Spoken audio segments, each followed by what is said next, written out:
Здравствуйте! В эфире телеканала ФНВК Саха Якутия-24. Программа «Якутия вперед». Сегодня глава Республики Саха-Якутия Айсен Сергеевич Николаев подведет итоги работы в ноябре. Айсен Сергеевич, здравствуйте! Рады видеть вас в нашей студии. Здравствуйте. Начнем с темы взаимодействия Якутии с федеральным центром. В ноябре республику посетили полномочные представители президента на Дальнем Востоке Юрий Трутнев и министр по развитию Дальнего Востока и Арктики Алексей Чекунков. Айсен Сергеевич, расскажите подробнее о цели визита и какие договоренности достигнуты с высокими гостями. Безусловно, одной из главных целей приезда Юрия Петровича Трутнева было посещение села Бескёль в Горном Улусе, который пострадал от лесных пожаров этим летом. Юрий Петрович был одним из тех людей, которые буквально сразу после пожара прилетели, побывали на месте, видели, во что превратился целый микрорайон этого села. И тогда он очень помог как раз по принятию оперативных решений на уровне правительства Российской Федерации по оказанию республике помощи. И, конечно, Юрий Петрович, как и другие гости, они были очень приятно удивлены тем, как за достаточно короткий срок были построены жилые дома, полностью благоустроенные для семей, которые потеряли свое жилье. И, безусловно, и я сам был тронут, когда мы с Юрием Петровичем были в доме у молодых хозяев и видели, как радуются дети, как хозяева рады тому, что дом у них ничуть не хуже, а даже лучше, чем тот, который был. И мы рады, что за такой короткий период, тут еще раз говорю, село полностью восстановлено, сделаны дороги, проведен интернет, сделано полностью благоустройство. И при этом мы еще понимаем, что будет дальше идти помощь с федерального бюджета. Мы сейчас подали заявки и ожидаем, что все-таки в ближайшие уже годы начнется строительство и новой школы за счет средств федерального бюджета и нового многофункционального культурно-спортивного комплекса в селе Бескёль, которые не пострадали от пожара, но они уже ветхие, старые, их надо, конечно, уже обновлять. И вот благодаря решениям президента страны Владимира Владимировича Путина мы уверены, что эти объекты будут построены в ближайшее время. Креативные индустрии в нашей республике развивают очень активно. 10 лет в декабре исполняется технопарку Якутия. За это время база технопарка расширилась на районы республики. Количество резидентов, представляющих инновационные проекты, перевалило за 100 и увеличивается с каждым годом. А экспорт IT-услуг составил более 35 миллионов долларов. Как правительство Якутии планирует дальше развивать креативное направление? А вот это тоже было, кстати говоря, одним из направлений приезда Юрия Петровича Трутнева и Алексея Олеговича Чекункова, как раз ознакомление с экосистемой инновационных IT-компаний нашей республики, с поддержкой ознакомления как раз креативных индустрий в Якутии. Вообще вот построение, еще раз говорю, такой инновационной экосистемы в Якутии — это на самом деле достаточно уникальный для России опыт, когда в относительно небольших городах, не миллионниках, скажем так, в регионе достаточно удаленном возникает такая система, которая не просто поддерживает такие разработки, а способствует тому, чтобы эти компании вырастали и вырастали реально уже в компании мирового масштаба. Безусловно, мы готовы и дальше работать, готовы и дальше масштабировать наши проекты. Сейчас мы идем последовательно. Вот сначала у нас в республике был создан технопарк 10 лет назад, потом появился уже IT-парк. Сейчас мы уже на стадии, когда заканчивается строительство креативного кластера. Можно назвать его тоже парком креативных индустрий. Он будет введен уже в апреле следующего года на площади свыше 13 тысяч квадратных метров, здание бывшего мясокомбината. И мы благодарны федеральному правительству за то, что по поручению Юрия Петровича нам выделено 412 миллионов рублей на реализацию этого проекта. Всего 900 миллионов должно быть на обустройство креативного кластера выделено средств. И уверен, что это послужит также и толчком для развития наших креативных индустрий. Задач здесь много. Корпорация развития Якутии сейчас проект этот полностью ведет. Мы видим, что резидентов возможных уже много. И вот как раз Юрий Петрович с некоторыми из них встречался, с теми, кто занимается как раз и производством кино, производством различных уже новаций, скажем так, в архитектуре, в креативном бизнесе, в индустрии моды.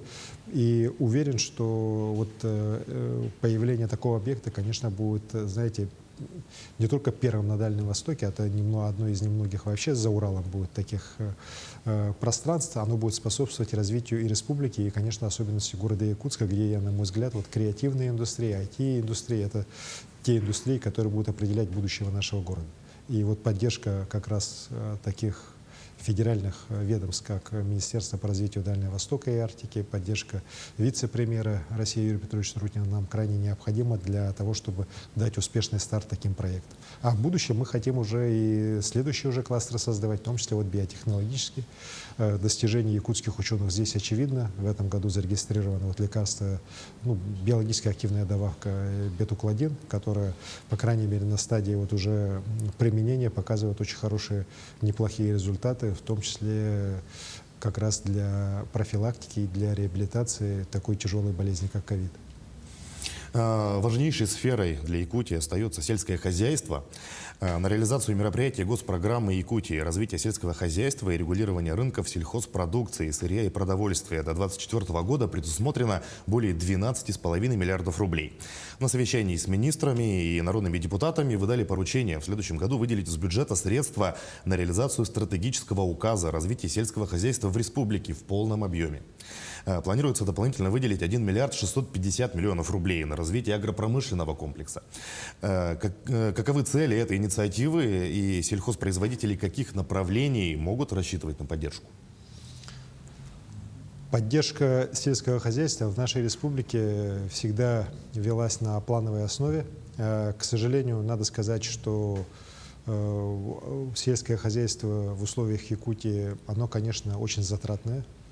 Себестоимость продукции объективно высокая, и по многим параметрам без субсидий со стороны государства оно не может быть вообще рентабельным.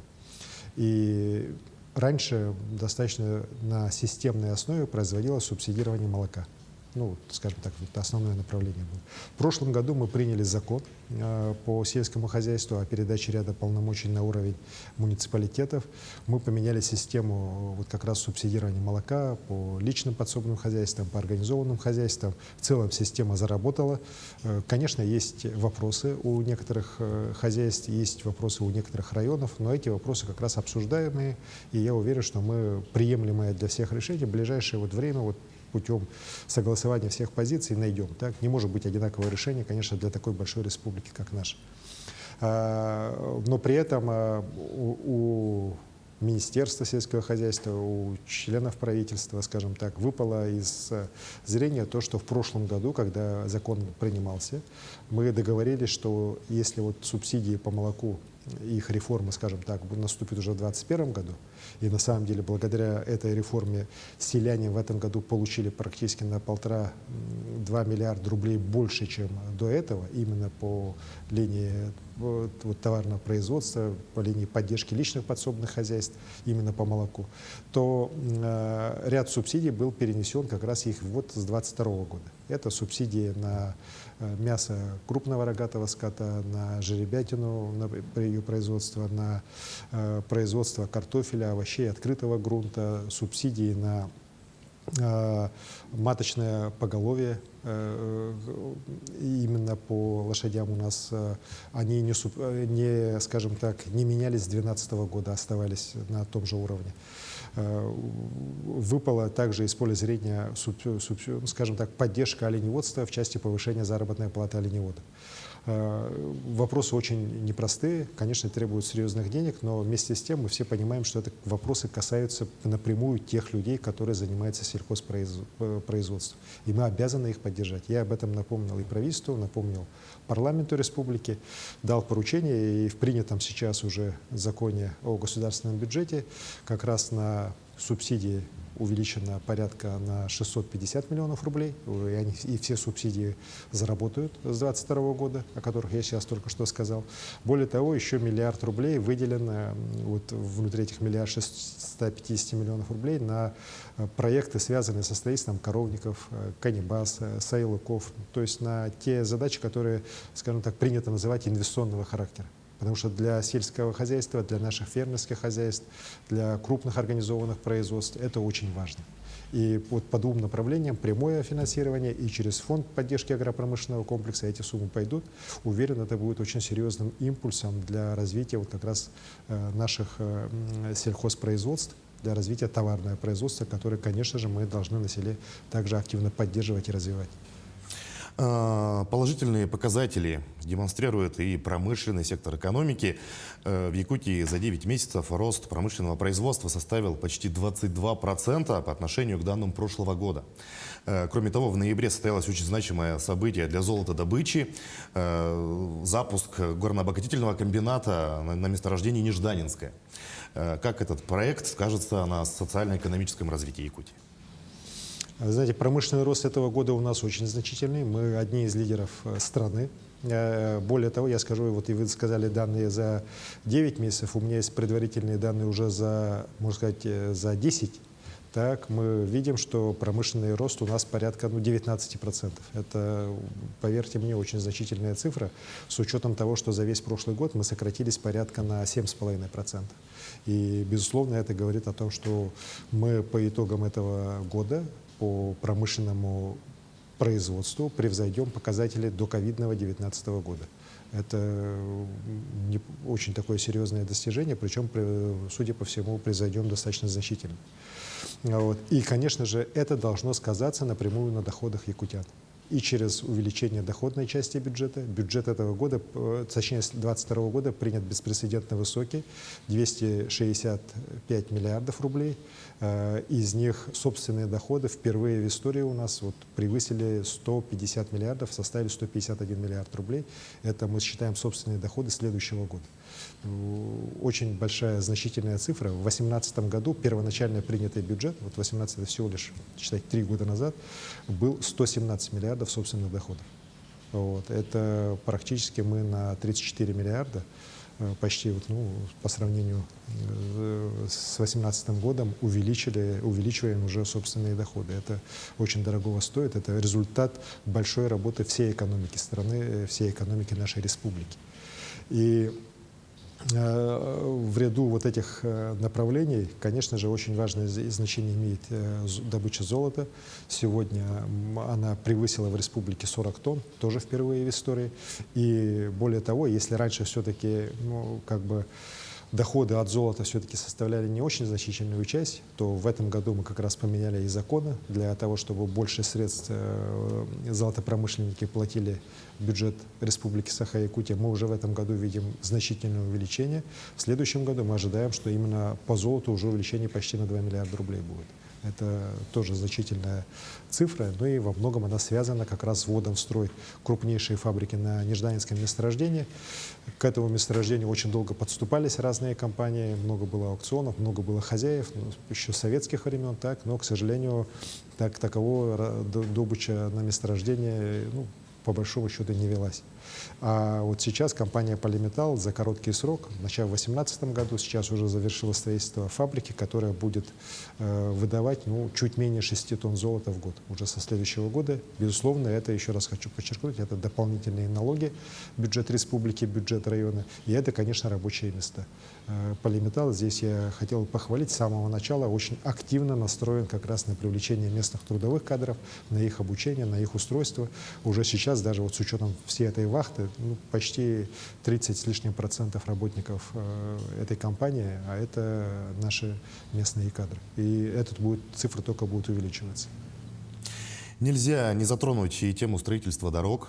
вместе с мэром Якутска Евгением Григорьевым в ноябре вы открыли отремонтированный участок дороги на объездном шоссе в Якутске.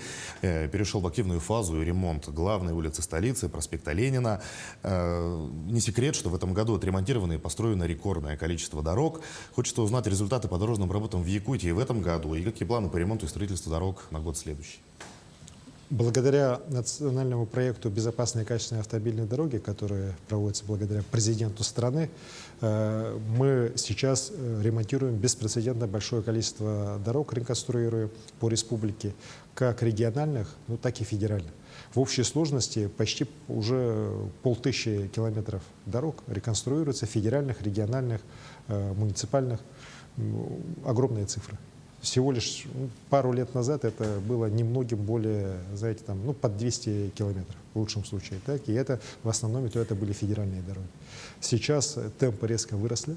Вот по городу Якутску в этом году, если посмотреть именно улицы города Якутска, то там порядка чуть менее 49 километров дорог, а с учетом дорог региональных, которые на территории городского округа, это вот Намская дорога, на Покровскую дорогу в сторону Табаги, с учетом тех работ, которые проводились, в этом году они проводились вот по Намской дороге, у нас результат превышает 70 километров по именно территории городского округа город Якутск. Огромная, еще раз говорю, цифра, о которой мы еще недавно и мечтать не могли. План по региональным дорогам был порядка 230 километров, он тоже полностью весь выполнен. Работы и сейчас по некоторым дорогам идут как раз там, где зимой надо работать.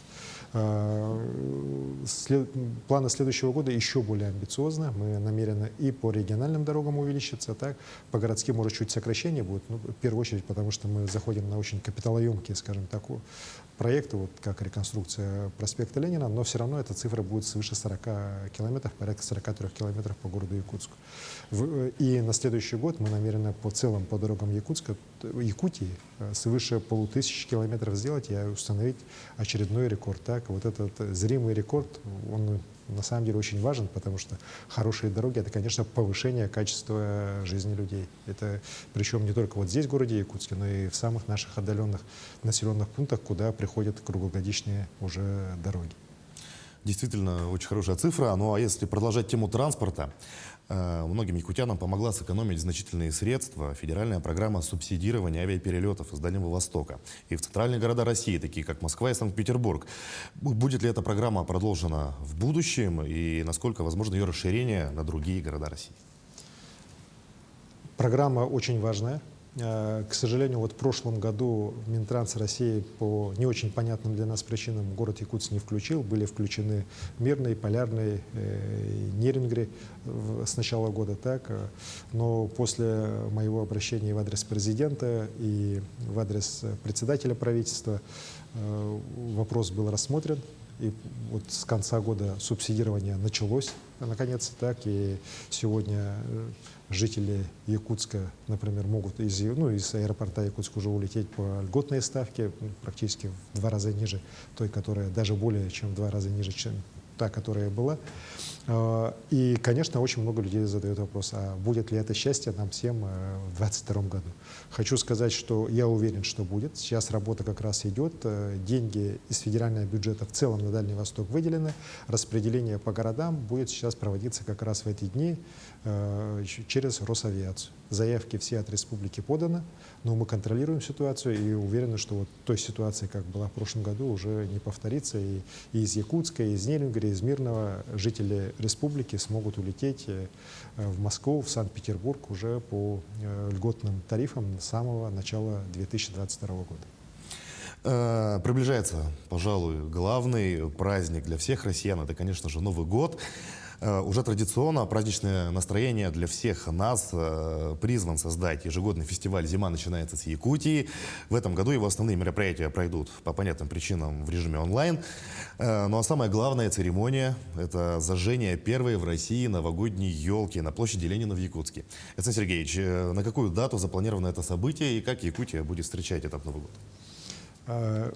Безусловно, фестиваль «Зима начинается с Якутии» уже стал брендом Якутии. И, конечно же, самый большой, самый холодный регион планеты должен был быть инициатором такого фестиваля. Рад, что он прижился. Конечно, вот пандемия несколько мешает нам, и в этом году большинство мероприятий фестиваля проходит онлайн, но главное, что он проходит. Ну и самое главное, что елка, главная, вот скажем, елка Якутии, официально первая зажгется в стране, так, и именно отсюда уже символ холода пойдет по всей нашей стране. И 1 декабря Чесхан, наш повелитель холода, передаст этот символ, к сожалению, не в режиме офлайн, а онлайн, уже Деду Морозу. Вот. Поэтому в 16 часов по якутскому времени по всей республике главные елки районов, городов зажгутся. Ну и отсюда уже после этого можно будет всем говорить с наступающим Новым годом. Действительно, Новый год к нам приближается, это обязательно создаст новогоднее настроение. Яцен Сергеевич, спасибо, что нашли время, пришли к нам и ответили на наши вопросы. Желаем вам успехов в работе. Спасибо. Глава Якутии Яцен Николаев озвучил основные итоги работы в ноябре. Но мы следим за развитием событий. Оставайтесь с нами.